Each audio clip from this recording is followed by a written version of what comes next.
Kerala state teachers സെന്ററിന്റെ നേതൃത്വത്തിൽ Thiruvananthapuram DGE ഓഫീസിലേക്കും ജില്ലാ കേന്ദ്രങ്ങളിൽ ജില്ലാ വിദ്യാഭ്യാസ ഉപഡയറക്ടറുടെ ഓഫീസിലേക്കും പ്രതിഷേധ മാർച്ച് സംഘടിപ്പിച്ചു. കണ്ണൂർ DDE ഓഫീസിലേക്ക് നടത്തിയ മാർച്ച് സംസ്ഥാന പ്രസിഡന്റ് ഹരീഷ് കടവത്തൂർ ഉദ്ഘാടനം ചെയ്തു.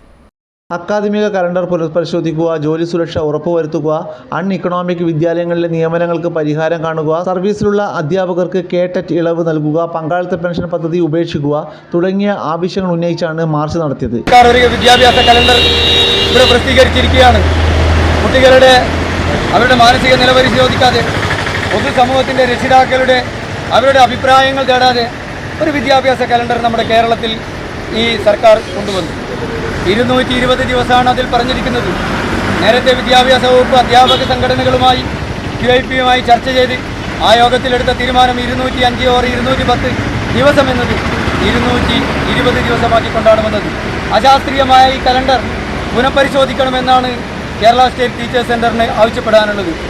കുട്ടികൾക്ക് അവർക്ക് മാനസിക ഉല്ലാസം ലഭിക്കാനുള്ള സമയം കിട്ടാതിരിക്കുന്നു, അവർക്കൊരു ട്യൂഷന് പോകാനുള്ള സമയം കിട്ടാതിരിക്കുന്നു, അവർക്ക് മറ്റ് എക്സ്ട്രാ കരിക്കുലർ ആക്ടിവിറ്റീസിൽ പ്രാക്ടീസ് നടത്താൻ പോലും സമയം കിട്ടാതെ ശനിയാഴ്ചകൾ മുഴുവൻ സമയവും ഉൾപ്പെടുത്തിക്കൊണ്ടുള്ള ഈ കലണ്ടർ പുനഃപരിശോധിക്കണമെന്ന് ഞങ്ങൾ നേരത്തെയും ആവശ്യപ്പെട്ടു.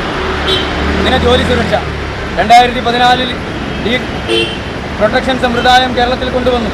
അധ്യാപകരുടെ നിയമനം നേടിയ അധ്യാപകർ ജോലി സുരക്ഷ ഉറപ്പുവരുത്തിക്കൊണ്ടുള്ളൂ. പിന്നീട് വന്നിട്ടുള്ള സർക്കാരുകൾ അതിലൊരു സ്പഷ്ടീകരണം നടത്തുകയല്ലാതെ രാകേഷ് P അധ്യക്ഷത വഹിച്ചു. Sayanth KP, G Rajendran, Vinilkumar, VP Yadukrishnan തുടങ്ങിയവർ സംസാരിച്ചു.